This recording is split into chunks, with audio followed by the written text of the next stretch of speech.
우리 하나님의 말씀 시편 17편입니다. 할렐루야.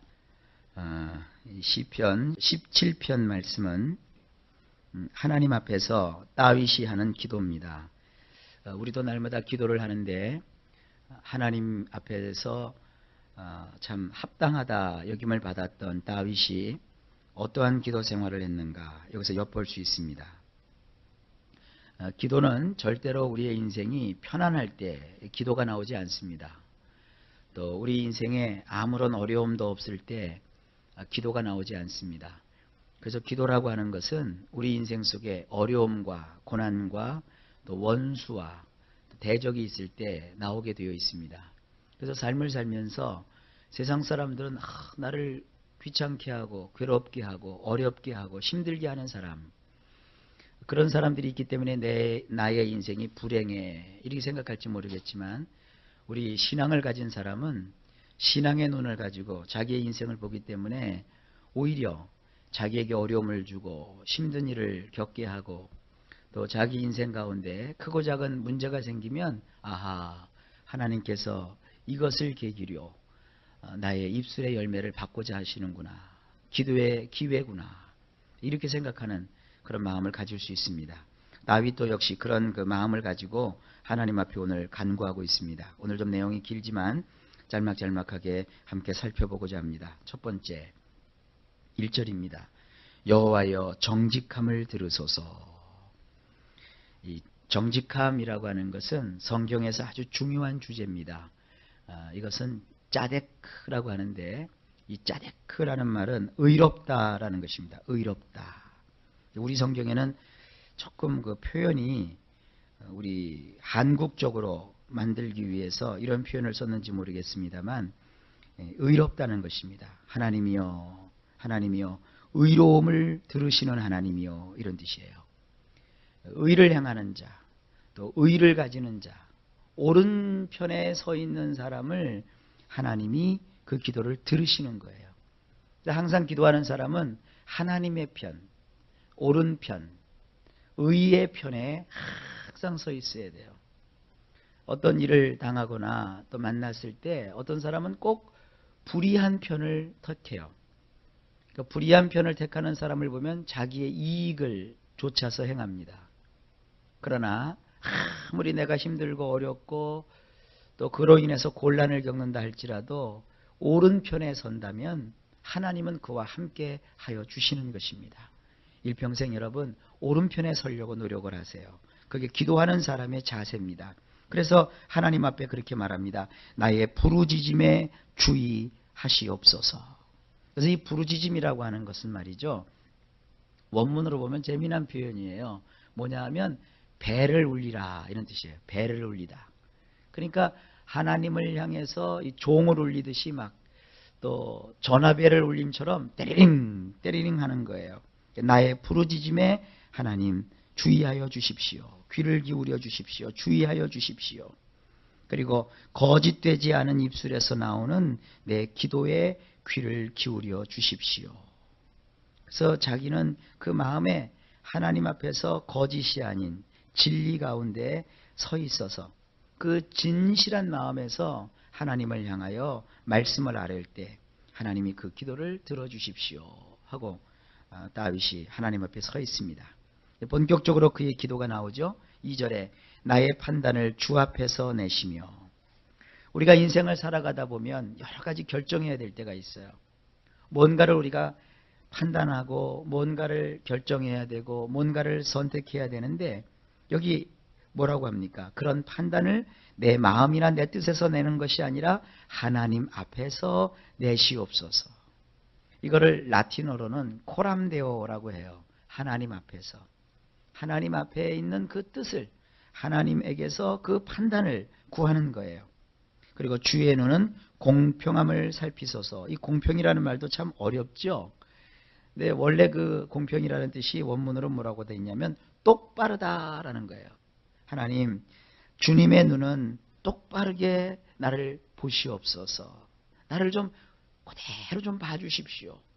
여러분, 세상 사람과 이렇게 이야기하다가 보면 또 주변 사람과 이야기하다 보면 나는 그런 뜻으로 말하지 않았는데 상대가 그런 뜻으로 받아들이지 않아서 아주 굉장히 마음이 힘들었던 적이 있으실 겁니다.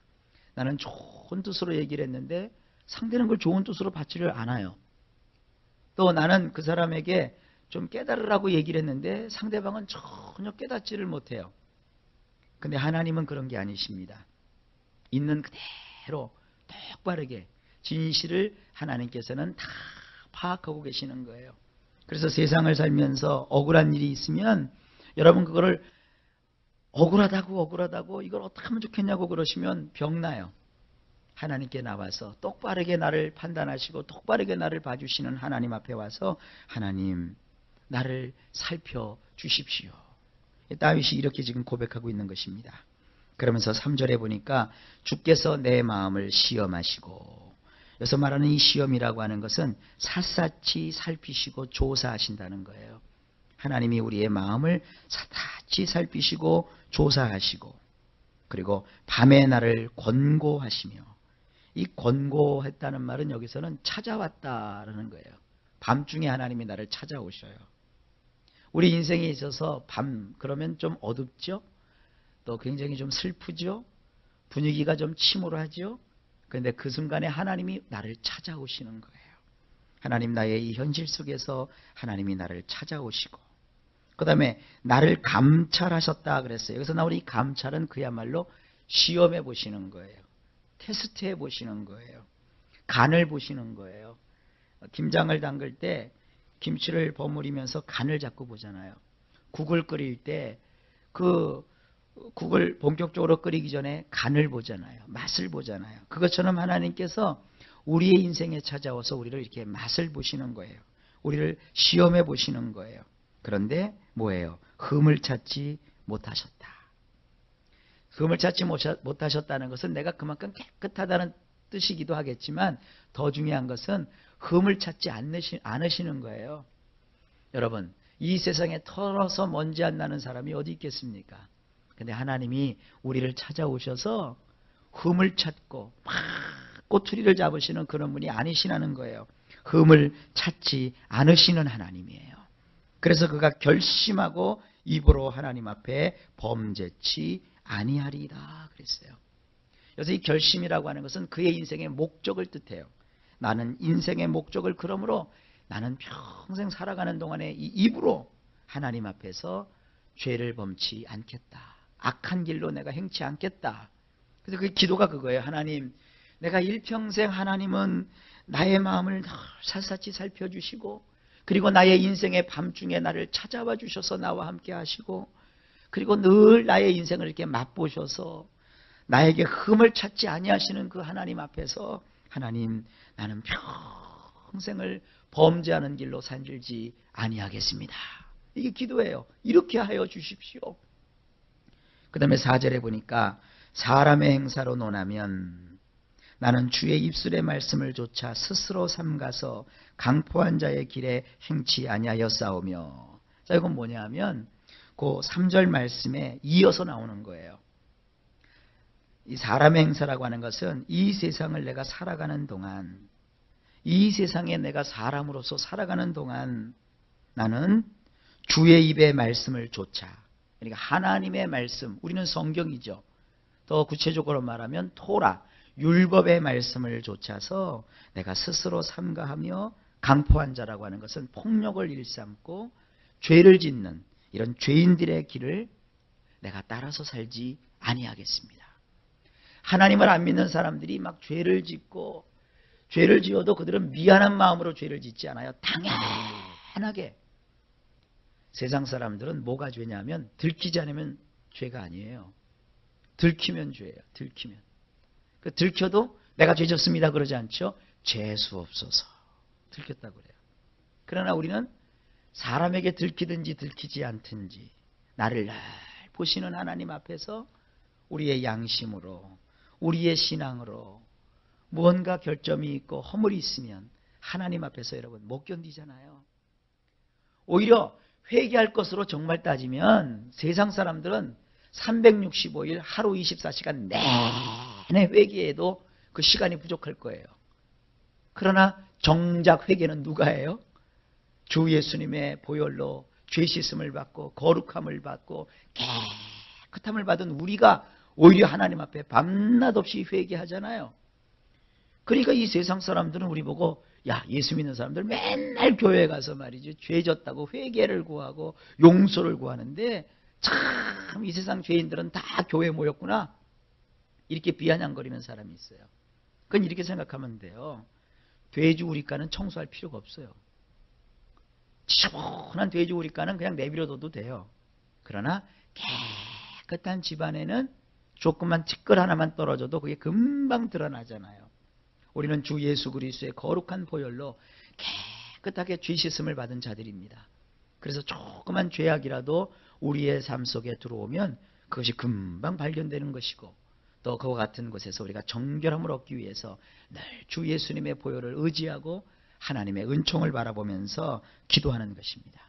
바로 그거예요. 이 4절이 하나님, 나는 일평생 폭력을 행하고 죄악을 일삼는 그런 세상 사람들처럼 살지 아니하며 하나님의 말씀을 중심으로 해서 그 말씀으로 인도함을 받고 그렇게 살아가기를 원합니다. 그래서 5절에 나의 걸음이 주의 길을 굳게 지키고 실족지 아니하였나이다. 이 실족했다는 것은 뭐냐면 미끄러졌다는 거예요. 내가 하나님의 말씀으로 늘 그 길을 향하여 내가 가기 때문에 나는 미끄러지지 않겠습니다.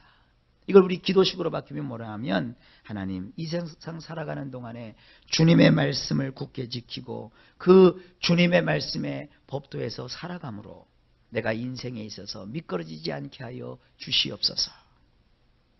6절에 보면 하나님이여 내게 응답하시겠는거로 내가 불렀사오니 귀를 기울여 내 말을 들으소서. 이 얼마나 굉장한 표현입니까? 이런 말씀은요, 우리가 표시해 놓고 외워도 돼요. 주께 피하는 자를 그 일어나 치는 자에게서 오른손으로 구원하시는 주여, 주의 기이한 인자를 나타내소서. 그래서 이 기이한 인자, 그러니까 좀 이해가 안 가죠. 여기서 이 인자라는 것은요, 캐세드라고 합니다. 캐세드. 발음은 참 어려워요. 캐도 아니고 해도 아니고 중간 발음이거든요. 이게 가래친 발음이 나와요. 캐세드인데 이게 인애입니다. 인애. 하나님의 인애하심. 그 인애하심은 인애하심인데 여기서 기이한 인애하심이라고 그랬어요. 그래서 기이하다는 건 무슨 뜻이냐면 아주 유별나다, 각별하다, 독특하다, 이런 뜻이에요.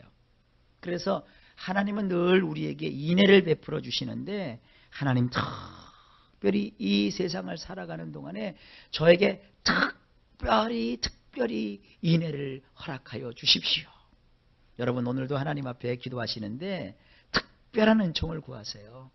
남들 다 받는 그런 축복, 남들에게 기도를 하든지 기도를 안 하든지 다 주시는 그런 은혜를 그런 은혜만 바라보지 마시고 정말 하나님을 가까이 하는 자에게 주시는 각별한 은혜가 있어요. 여러분, 이것은 교만이 아니에요. 하나님 앞에 우리가 할 수 있는 권리 주장이에요. 요즘은 자식을 하나나 둘밖에 안 낳죠. 옛날에 자식이 12명, 15명 이렇게 됐을 때는 자식들이 뭐예요? 부모님에게 잘 보이려고 애쓰잖아요. 부모님에게 잘 보이려고 애쓰는 게 그게 뭐 잘못입니까? 그게 효지요. 그래서 부모님 마음을 흡족하게 해드리려고 그 자식들 가운데서 더 부모님께 각별히 사랑을 받게끔 하는 그런 자녀들이 있단 말이에요. 이 지구 땅덩어리에 수십억의 사람들이 하나님을 경외하고 교회에 다니며 예수님을 주로 섬기고 있어요. 그러나 그 가운데서 각별하게 하나님의 인애하심, 그 하나님의 그 은총을 구하는 것은 우리의 특권입니다. 오늘도 나왔으니 하나님 그 각별한 은혜를 나에게 베풀어 주세요. 각별하신 은혜를 저에게도 베풀어 주세요. 이게 바로 다윗의 기도예요. 이런 기도를 왜 성경에 기록해 놓았느냐? 하나님이 이런 기도 받기를 좋아하시는 거예요. 그러니까 바다보다 넓으신 그 주님의 큰 은혜의 강가에서, 은혜의 바닷가에서 여러분들이 하나님으로부터 오는 이런 특별한 은혜를 마음껏 구하시기를 주의 이름으로 축복합니다. 어떤 은혜를 구했느냐? 8절에 보니까 나를 눈동자같이 지켜주시고 주의 날개 그늘 아래 감추어 주셔서, 9절에 나를 압제하는 악인, 이 압제라고 하는 것은 뭐냐면 나를 파괴시키려는 거예요. 나를 파괴시키려는 그런 악한 사람. 그 다음에 나를 애워싼 극한 원수. 그래서 애워싼 극한 원수라고 하는 것은 나의 생명을 해하려고 하는 그런 원수를 뜻해요. 그러니까 하나님의 각별한 은혜가 임해서, 하나님의 각별한 은총이 임해서 죽어야 될 그런 처지에서 나를 건져내 주시고, 망해야 될 그런 처지에서 하나님께서 나를 보장해 달라는 거예요. 여러분, 우리가 지금 오늘 죽어도 우리는 후회될 게 아무것도 없어요. 우리는 어디 가요? 천국 간단 말이에요. 우리는 오늘 이 시간에 나의 생명이 끝나도 하나도 아쉬울 게 없어요. 천사가 와서 나를 받들어서 하나님께로 올라가게 한단 말이에요. 이것은 그냥 천국 가는 것은 하나님의 은혜 중에서 주 예수님을 믿는 사람에게 다 주시는 은혜예요. 그러나 특별한 은혜가 뭐예요? 죽어야 되는데 죽이지 아니하시는 거예요. 망해야 되는데 망하지 않게 하시는 거예요. 실패했어야 되는데 실패치 않게 하신다는 거예요. 그러니까 기도하는 사람하고 기도하지 않는 사람하고는 하늘과 땅이에요. 그 차이가. 그래서 여러분들이 하나님 앞에 늘 기도에 힘쓰고, 기도하려 보면 기도는 어떤 목사님의 말씀에 의하면 중노동이라고 그랬어요. 아침 일찍 일어나야 되고요, 밤 늦게 누워야 되고요, 고나고 피곤한 몸을 이끌고 한잠을 좀 잤으면 좋겠는데 그 시간에 또 우리가 깨어서 하나님 앞에 엎드려야 되고요. 근데 보통 사람들은 피곤하면 자고 졸리면 뒤치닥뒤치닥 거리고, 그러나 우리는 그것을 다 떨쳐버리고 하나님 앞에 서서 무릎을 꿇고 아뢰고 간구하고, 이런 사람의 삶에는 여기 기이한 은혜, 기이한 인자, 특별한 인애가 임하신다는 사실을 꼭 명심하시길 주의 이름으로 축복합니다. 그 다음에 10절에 보니까 저희가 자기 기름에 잠겼으며, 이건 세상 사람들을 말해요. 이 표현도 좀 어려운 표현이에요. 보통 이 기름이라고 하는 것은 사람의 몸이라든지 짐승의 몸에서 가장 귀한 부분을 뜻해요. 요즘 사람들은 아주 살찌는 것에 아주 학질을 띠죠. 살이 뭐예요? 몸속에 기름이 차는 거거든요. 그래서 그것이 건강에 해롭고 나쁘다고 해서 굉장히 지금 기름 그러면 별로 안 좋은데, 구약적 의미에서는 말이죠, 사람들의 소원이 살쪄보는 거예요. 그리고 짐승을 하나님께 바칠 때도 짐승 가운데서 그 짐승에서 나오는 그 기름, 그것이 가장 고귀하고 값진 것이었어요. 그래서 이 기름이라고 하는 것은 그 사람의 생명, 그 사람의 인생, 그 사람의 마음, 이런 것을 다 뜻하는 아주 좋은 얘기입니다. 그런데 세상 사람들은 자기의 기름에 잠겨버렸어요. 자기밖에 모르는 거예요. 자기 몸을 챙기고 자기 시간을 챙기고 또 자기 배만 위하고, 지금 세상 사람들은 그렇게 살고 있다는 거예요. 다윗이 보니까. 그리고 그 입으로는 교만을 발설해서 교만을 말하고 있다는 거예요. 자기를 높이고. 11절에 이제 우리의 걸어가는 것을 저희가 애워싸며 주목하고 땅에 넘어뜨리려 하나이다. 그러면서 정작 하나님을 경외하고 하나님을 믿는 사람들을 향해서는 세상 사람들이 막 공격을 하고 애워싸고 밀어서 넘어뜨리려고 하고 그런다는 거예요. 다윗이 지금 이러한 아주 극박한 핍박과 어려움과 압제를 당하고 있는 것이죠. 12절에 보세요. 그들의 행위가 구체적으로 더 드러나죠. 저는 움킨 것을 찌질이하는 사자 같으며 은밀한 곳에 엎드린 젊은 사자 같나이다. 그래서 은밀한 곳에 엎드린 젊은 사자는 뭐냐면 먹이를 잡으려고, 먹을 것을 구하려고 가만히 도사리고 있는 그런 것을 뜻하는 것입니다. 그래서 세상 사람들이 온통 다윗에게 지금 이러한 존재라는 거예요. 그러자 13절에서 기도합니다. 여호와여, 일어나 저를 대항하여 넘어뜨리시고 주님의 칼로 악인에게서 나의 영혼을 구원하소서. 여러분, 기도할 때 구체적으로 다윗처럼 우리도 우리 주변에 있는 악한 일들, 또 나에게 힘들게 하는 어떤 사람, 또 나를 아주 옥죄해 오는 어떤 사건을 하나님 앞에 이렇게 구체적으로 아뢰십시오. 이게 기도예요. 그리고 나서는 거기서 나를 건져주십시오. 왜? 하나님의 기이한 인애 때문에, 나를 특별히 돌보아 주시는 하나님의 사랑 때문에 우리가 이런 기도를 할 수 있는 것입니다. 14절에 보세요. 여호와여 금생에서 이 세상에서 그 사람들의 분깃을 받은 세상 사람들에게서 나를 주의 손으로 구하소서. 그는 여기 중요해요. 주의 제물로 배를 채우심을 입고. 이 세상에 있는 모든 물질의 축복은 하나님이 주시는 거예요. 하나님의 거예요. 근데 세상 사람들은 물질을 가지면 그 물질에 대한 책임을 하나님 앞에 해야 되는데 그렇게 하지 않는다는 거예요. 여러분, 결국 이 물질은 하나님의 것인데 그들이 자기의 배를 채우심을 입고 하나님께는 나오지 않고 자녀로 만족하고 그 남은 산업을 그 어린 아이들에게 유전해 주는 일에 바쁘단 말이에요. 그러니까 이 재물은 하나님의 것인데 세상 사람들이 그걸 지금 가지고서 자기 거라고 지금 떵떵거리고 있는 거예요. 그러니까 15절에 다윗이 이렇게 고백해요. 나는 의로운 중에 주의 얼굴을 보리니 깰 때에 주의 형상으로 만족하리이다. 여러분, 이 세상에서 하나님의 특별하게 주시는 이 기이한 인애, 이 기이한 인자하심을 바라보시고 오늘 15절에 나는 의로운 중에 주의 얼굴을 보리니 깰 때에 주의 형상으로 나는 만족하리이다. 여기서 주의 형상이라고 하는 것은 주님과 닮은 거예요. 주님과 닮은 꼴을 뜻해요. 그러니까 자기가 자기의 삶 속에 깬다라는 말이 꼭 물론 자다가 깬다라는 뜻도 있겠지만 내가 어느 날 돌이켜서 깨우쳐 보니 나는 누구를 닮아가고 있는 거예요? 하나님의 형상을 닮아가고 있는 거예요. 이게 참 이렇게 아름다운 기도가 시편 17편에 기록되어 있습니다. 이 17편에서 우리가 얻을 수 있는 교훈은 어떻게 기도를 해야 되며 또 그 기도의 사람은 어떠한 삶을 살아야 되는가 하는 것도 배울 수가 있었습니다. 오늘 하루도 여러분 하나님 앞에 주의 기이한 인자, 특별하신 인애를 구하시기를 바랍니다. 그리고 그렇게 살다 보면 여러분이 문득 돌이켜서 여러분 자신을 보면 여러분 삶 속에 하나님을 닮은 모습이 있을 것입니다. 하나님을 닮아가는, 예수님을 닮아가는 복된 하루, 또 복된 인생 되시기를 나사렛 주 예수님의 이름으로 간절히 축복합니다.